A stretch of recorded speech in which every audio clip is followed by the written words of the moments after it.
Hello great മീഡിയസിലേക്ക് സ്വാഗതം. കൂലി ഇറങ്ങി രണ്ടാം ദിനമാണ്. രണ്ടാം ദിനത്തെ കളക്ഷൻ റിപ്പോർട്ടുകൾ പുറത്തു വരുമ്പോൾ 1205ഓളം ഷോകളാണ് ട്രാക്ക് ചെയ്യപ്പെട്ടിരിക്കുന്നത്. അതിനിടയിൽ ഒരു കാര്യം ഓർമ്മിപ്പിക്കുകയാണ്, ചാനൽ സബ്സ്ക്രൈബ് ചെയ്യുന്ന കാര്യം പരിഗണിക്കണമെന്ന്.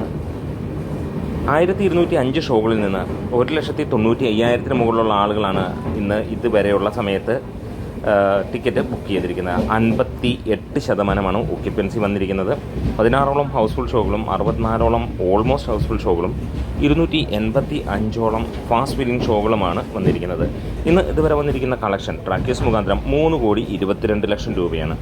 ഇന്നലെ കേരള ബോക്സ് ഓഫീസിൽ നിന്ന് 2,564 ഷോകളിൽ നിന്ന് 5,50,000 മുകളിലുള്ള ആളുകൾ ടിക്കറ്റ് എടുത്തപ്പോൾ 80% ഒക്യുപ്പൻസിയിൽ സിനിമ നേടിയത് 9,07,279 രൂപയാണ്. അതായത് 10 കോടിക്ക് മുകളിലേക്ക് ട്രാക്ഡ് കളക്ഷൻസ് വന്നിരിക്കുന്നു എന്നുള്ളതാണ്.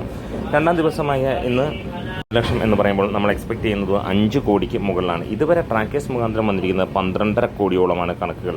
അതായത് സിനിമ 2 ദിവസം കൊണ്ട് കേരള ബോക്സ് ഓഫീസിൽ നിന്ന് 15 കോടിയോളം നേടുമെന്നുള്ളതാണ്. ഇതിനോടകം തന്നെ റെക്കോർഡാണ് സിനിമ തീർത്തിരിക്കുന്ന. ആദ്യ ദിനം ഏറ്റവും കൂടുതൽ കളക്ഷൻ നേടുന്ന ചിത്രമായി മാറി സിനിമ. ഇപ്പോൾ മുന്നോട്ട് പോകുന്ന ആദ്യ ദിനം 151 കോടിയോളമാണ് സിനിമ നേടിയെങ്കിൽ രണ്ടാം ദിവസം എത്ര നേടുമെന്നുള്ളതാണ്. ഇന്ന് അവധി ദിനമായതുകൊണ്ട് മികച്ച രീതിയിലുള്ള കളക്ഷനാണ് കാണാൻ കഴിയുന്നത്.